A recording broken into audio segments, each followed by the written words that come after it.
I'm Pattu from freefincal. I just completed a three-part article series on portfolio rebalancing. This is the third part published today morning. I suggest that you have a look at all the three parts. I would say about 36, 40, 45 questions were answered. These 45 questions were posted by members of Facebook group Asan Ideas for Wealth. I don't want to go through every one of those questions, but I'll just talk about some of the most common problems that investors face. Portfolio rebalancing is an extremely important aspect of portfolio management, but before one even starts thinking about rebalancing a portfolio, I think one should actually have a proper asset allocation. That is, one should understand what is the correct mix of equity and fixed income or gold, if you want to have gold. Otherwise it's optional.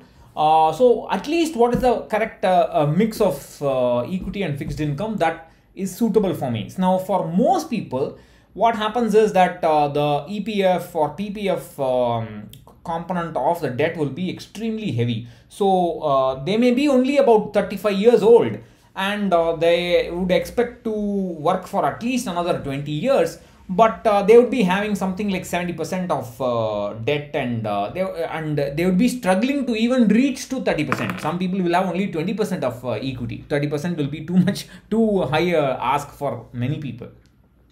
So under those circumstances, my suggestion would be, first of all, to first do a proper goal planning and decide your asset allocation. I would suggest already you are 35, right? So or in the 30s. So it will take you another 5 to maybe even 10 years to build even 50-50 equity allocation. So you can have a target asset allocation of 40 to 50% equity, and focus on aggressively increasing your income and aggressively increasing your investment into equity. Don't worry about rebalancing. Don't worry about market suddenly gaining too much, and I don't think about profit booking and all that. So for such people, I would suggest you aggressively focus on investing more and more into equity. I have talked about my my journey, and I said I have, even today my equity asset allocation is hovering around 58% equity. I have not once crossed 60%. I have never booked profit from my retirement portfolio or rebalance, whatever you so call it.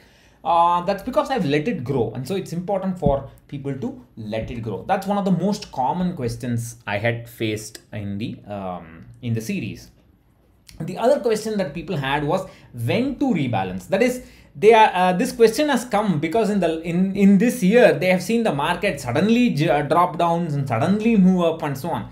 This doesn't happen all the time, but you can't control that. See, what I tell people is, you have a date, you have a rebalancing month. That is, you say, I will rebalance every year in December. So from January to December, that's my year, and in December is my rebalancing date.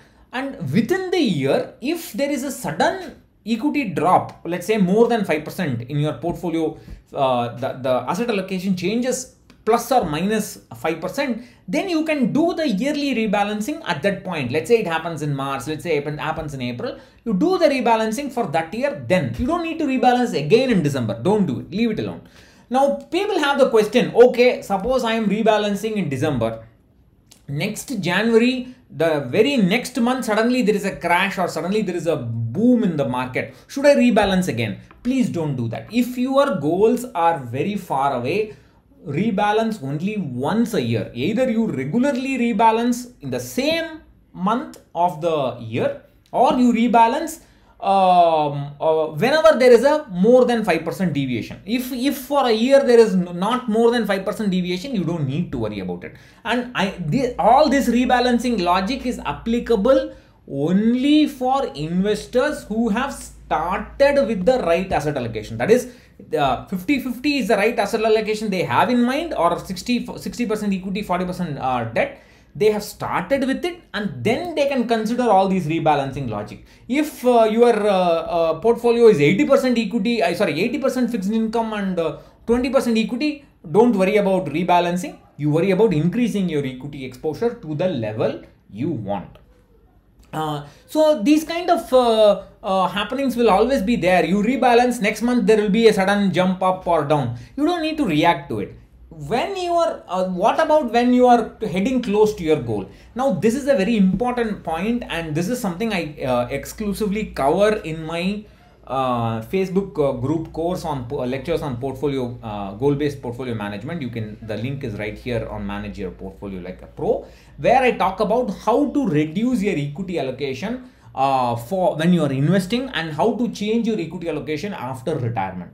Now the simple logic is you have to gradually decrease your equity allocation well before your goal deadline, and every time you change your equity allocation, automatically it becomes a rebalancing event. You don't need to do another specific rebalance at that time. But between those two, between the years when you are not changing the equity allocation, for those years you have to consider a rebalance. And please recognize, rebalancing means you are going to remove money from an asset class that's making money and putting money into an asset class that is relatively not doing well. You are doing that to reduce risk in your portfolio, and you should not just do rebalancing, you should do goal-based portfolio rebalancing, where you keep your goal in mind and gradually start building more and more money into fixed income assets, so that you keep an eye on the corpus needed for your goal and you gradually build that. So that's about it. So you can have a look at the specific questions that investors have asked in those 3 parts. I will post the third part in the community, and I'll also link it in the first comment. Bye bye.